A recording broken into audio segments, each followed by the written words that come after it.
दोस्तों नमस्कार, मेरा नाम है सुनील कुमार और आप लोगों का बहुत बहुत स्वागत है मेरे YouTube channel journey of special education. जैसा कि आप लोगों को पता ही होगा कि आप लोगों का एग्ज़ाम जो है वो 6 जून से है और उसी को ध्यान में रखकर ये जो क्वेश्चन तैयार किए गए हैं, ये पार्ट 3 है इंट्रोडक्शन टू डिसेबिलिटी का। इससे पहले 2 वीडियो जो है वो अपलोड हो चुका है और जो लोग नहीं देखे हैं वो जाके चैनल पे देख सकते हैं।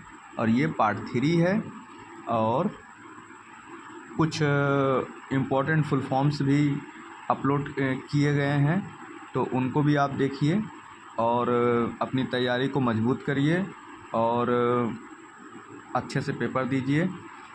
किसी प्रकार का घबराहट नहीं, किसी प्रकार का टेंशन नहीं, इन सारी बातों को पीछे करते हुए आप केवल अपनी पढ़ाई पे ध्यान दीजिए और इन सारी जितने भी निगेटिव बातें हैं उनको जब तक एग्ज़ाम है तब तक उनसे दूर रहिए और ओनली फॉर स्टडी पे फोकस करिए। बाकी तो सब एग्ज़ाम के बाद हो जाए, बाकी एग्ज़ाम के बाद जो आपका इच्छा करे करिए आराम से, टेंशन फ्री होके। तो चलिए स्टार्ट करते हैं। जो अगला जो कुछ जो इम्पोर्टेंस लिए हैं तो उसको स्टार्ट करते हैं और थोड़ा सा डिस्कस करते हैं, आप लोगों को बताने का कोशिश करेंगे।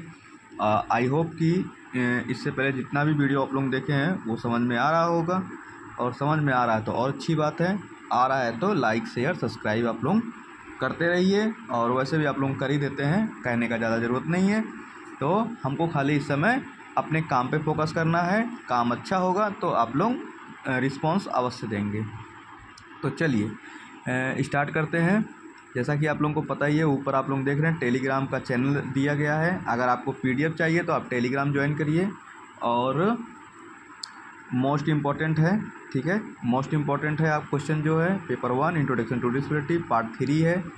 और इसमें आपको बताया गया है श्रवण अक्षमता, मतलब जो श्रवण बाधित है उसका अर्थ है, मीनिंग एंड डेफिनेशन चाहिए, मतलब के बारे में हम लोग स्टडी करेंगे।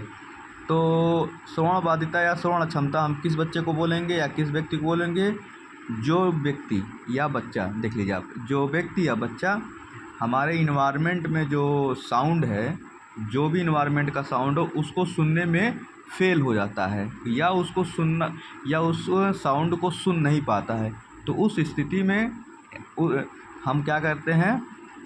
उस स्थिति को श्रवण अक्षमता या श्रवण बाधित कहते हैं। और अलग अलग लोगों ने अपना अलग अलग परिभाषा दिया, जैसे आरसीआई ने और विकलांगजन अधिनियम ने और राष्ट्रीय प्रतिदर्श ये जो सर्वेक्षण संगठन है, इन लोगों ने अपना अलग अलग डेफिनेशन दिया है। तो आरसीआई ने क्या कहा है? अगर 70 dB है तो व्यावसायिक और 55 dB है तो शिक्षा के लिए हम उसका इस्तेमाल कर सकते हैं। ये आरसीआई है। आप लोगों को विशेष कुछ ज़्यादा मतलब वो नहीं करना है, आप लोगों को इस परिभाषा में खाली इतना ही देखना है, व्यावसायिक कितना है और शिक्षा के लिए कितना है। तो व्यावसायिक के लिए 70 है और शिक्षा के लिए 55 है, ठीक। तो इम्पोर्टेंट मतलब मेन जो पॉइंट ऑफ जो हमको पकड़ के रखना है पॉइंट को, वो 2 पॉइंट है। तो व्यवसाय के लिए कितना है? 70 और शिक्षा के लिए कितना है? 55। बस इतना ही पकड़ के रखना है, बाकी बात ख़त्म। और हमको पूरा लाइन टू लाइन रखने का कोई ज़रूरत नहीं है। और विकलांगजन अधिनियम क्या कह रहा है? 1995, वह व्यक्ति बधिर कहा जाएगा जो 55 dB या उससे ऊपर सुनता हो, उससे अधिक सुनता। तो विकलांगजन अधिनियम क्या कह रहा है? 55 dB, 60 dB। तो अगर 60 dB या उससे अधिक सुनता है, 60 dB या उससे अधिक या उससे ऊपर सुनता है, तो किसने डिफिनेशन दिया? विकलांगजन अधिनियम 1995, मतलब PWD। इतना समझ लीजिए। 60 dB का बात आएगा, 60 dB या उससे ऊपर का तो PWD, और 70 और 55 का बात आएगा तो आरसीआई ने कहा है, ठीक। और राष्ट्रीय प्रतिदर्श संगठन ने कोई मतलब डीबी नहीं डिसाइड किया है, बस उन्होंने इतना ही कर दिया है कि जो सामान्य जो नॉर्मल साउंड होता है, अगर उसको सुनने में, नॉर्मल जो साउंड है अगर उसको सुनने में वो फेल होता है तो वो क्या होगा?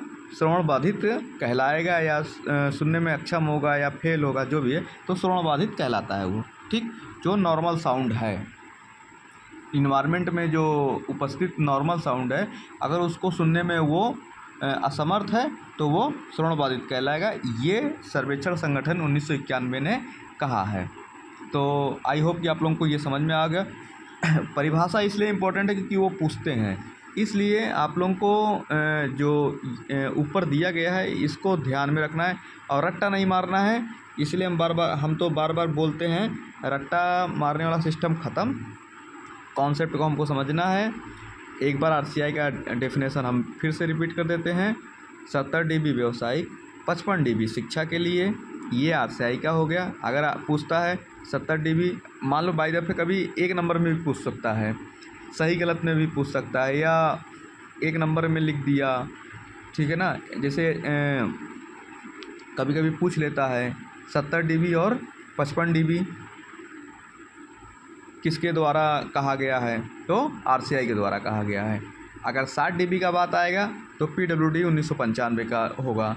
और राष्ट्रीय प्रतिदर्श तो ये मान लीजिए इन्होंने कोई डिफिनेशन नहीं, मतलब कोई डीबी नहीं डिसाइड किया है, बस इतना उन्होंने कहा है नॉर्मल जो साउंड है अगर उसको सुनने में वो फेल होता है, नहीं सुन पाता है, तो फिर वो क्या होगा, श्रवण बाधित कहलाएगा। चलिए आगे चलते हैं। बौनापन, ठीक है ना, बौनापन आप लोग देख रहे हैं, छूट गया। बौनापन लोगों में जो आनुवांशिक है वो मतलब जेनेटिक सिस्टम है, ये जेनेटिक होता है। जैसे कि जेनेटिक प्रॉब्लम है, माँ बाप में है तो बच्चे में भी होने की संभावना है। और ये जो है, अब इसमें हम जो लिखा है हम उसके अकॉर्डिंग नहीं, मतलब लाइन टू लाइन नहीं पढ़ रहे हैं, बेसिक जो चीज़ें हैं हम उसको बता दे रहे हैं, ताकि पीडीएफ ये आप लोगों को नोट डाउन करने के लिए हेल्पफुल रहेगा। ठीक है, तो जो बौनापन है वो जेनेटिक सिस्टम है, मतलब जेनेटिक इसको कहा जाता है, जेनेटिक कारणों से होता है। और अगर माँ बाप में ये प्रॉब्लम है, माँ बाप ऐसे हैं, उनका हाइट कम है या कोई एक हो सकता है, संभावना होती है। अगर माता पिता में कोई एक है तब भी संभावना है, दोनों है तब भी संभावना है, ठीक है ना। तो और आप यहाँ पर देख लीजिए, जब 4 फीट 10 इंच या उससे कम होता है तो वो क्या कहलाता है, बौनापन कहलाता है। ठीक, तो हमने लाइन टू लाइन उसको नहीं रिपीट किया है, बस इतना समझ लीजिए ये जेनेटिक प्रॉब्लम है, जेनेटिक समस्या है। और जब 4 फीट 10 इंच से कम हो, 4 फीट 10 इंच या उससे कम हाइट हो, तो वहाँ पर बौनापन कहलाता है। और ये माता पिता की जो हाइट होती है, अगर माता पिता की हाइट कम है तो बच्चों की भी हाइट कम देखने को मिलता है या होने की संभावना रहती है। माता पिता में से कोई एक रहेगा तब भी बौनापन होने की संभावना है, दोनों है तब भी संभावना है, हो भी सकता है, नहीं भी, चांसेस होते हैं ज़्यादातर। ठीक, नंबर 3 पे आ जाइए। आप नंबर 3 देख लीजिए, मल्टी स्क्लेरोसिस। ये क्या है, कौन सी बीमारी है? ये दिमाग और रीढ़ में तंत्रिका कोशिकाओं के द्वारा कोशिकाओं के एक दूसरे से बातचीत करने, मतलब संवाद करने, जो उसका कनेक्टिविटी होता है उसको, मतलब ये प्रभाव, उसकी कैपेसिटी जो है उसको प्रभावित। जैसे अब हम लोग बातचीत करते हैं, तो अगर मान लीजिए कोई हमारे सामने अच्छे से नहीं बोल पा रहा है तो वो क्या होगा, उसका स्पीच जो है वो इफ़ेक्टेड होगा।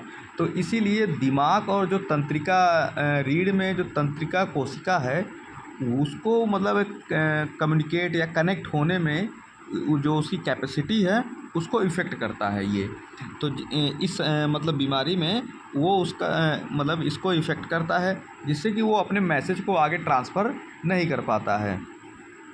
तंत्रिका कोशिकाएं लंबे तंतुओं के नीचे कार्य क्षमता नामक जो होता है विद्युत संकेत भेजकर बातचीत करते हैं, स्थापित करते हैं, जो भी है, और जिन्हें हम तंत्रिका कक्षा कहा जाता है, जिन्हें तंत्रिका कक्षा कहा जाता है।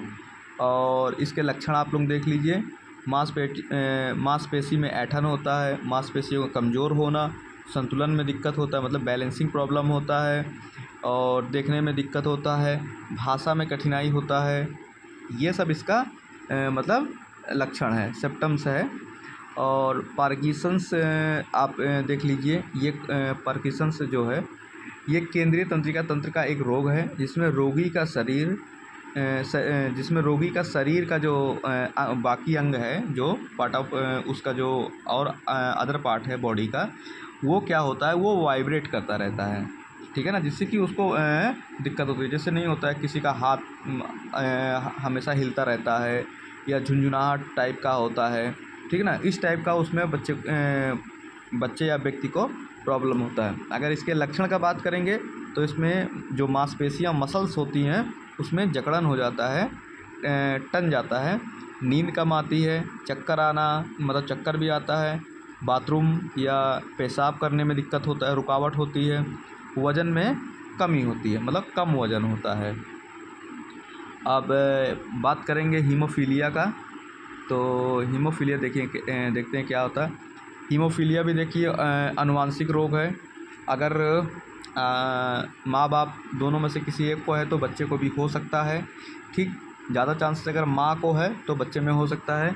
तो हीमोफीलिया आनुवांशिक रोग है जिसमें शरीर के बाहर बहता हुआ खून जमता नहीं है, मतलब जो खून जमने का मेन प्रॉब्लम इसमें खून का जमने से समस्या है। यह भी देखा जाता है कि चोट या दुर्घटना में यह जानलेवा साबित होती है, क्योंकि खून का जब बहना जल्दी से बंद नहीं होता है तो जाहिर सी बात है कि विशेष प्रॉब्लम होता है, और इसमें नहीं होता है। इसको थोड़ा सा, ये गलत टाइपिंग हो गया है, इसको साफ कर लीजिए। तो जो खून जो होता है वो बहना जल्दी बंद नहीं होता है।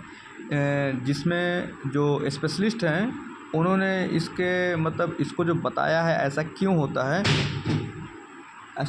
है, तो खून में जो होता है एक प्रोटीन होता है, उस प्रोटीन की कमी जब हो जाती है तब ये प्रॉब्लम होता है, जिसको हम लोग कहते हैं क्लॉटिंग फैक्टर। क्लॉटिंग फैक्टर की वजह से ये क्या होता है कि इसकी कमी, प्रोटीन की कमी से जब इस खून के अंदर जो प्रोटीन होता है वो कम हो जाता है, तो उस कमी को ही हम लोग क्लॉटिंग फैक्टर कहते हैं। इसमें देख लीजिए, हिंदी में भी मैंने लिख दिया है, थक्का बनाने वाला। अगर थक्का बन रहा है तो ठीक है, नहीं बन रहा है तो प्रॉब्लम होगा। तो अब इसके लक्षण देख लेते हैं। शरीर में नीले नीले निशान का बनना, नाक से खून का लगातार बहना, क्लॉटिंग टाइम का बढ़ना, जोड़ों की सूजन, और इसके पास थैलेसीमिया है। नेक्स्ट क्वेश्चन है थैलेसीमिया। आप लोग ये भी आनुवांशिक है।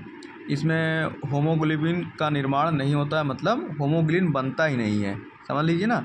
होमोग्लोबिन क्या है, वो बनता ही नहीं है, तो जब बनेगा नहीं तो आगे काम होगा नहीं, तो इसके लिए होमोग्लोबिन का बनना बहुत ज़रूरी होता है। ये आनुवांशिक मतलब जेनेटिक प्रॉब्लम है, दिक्कत है, तो जिसके वजह से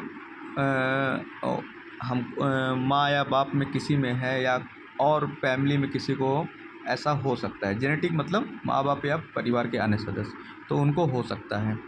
तो इसका लक्षण बात करेंगे, इसके लक्षण का, तो एनीमिया होगा, कमजोरी होगा, हड्डियों में विकृति होगा, वज़न ना बढ़ना, खून की मात्रा का कम होना, ये सारे सब थैलेसीमिया के लक्षण हैं।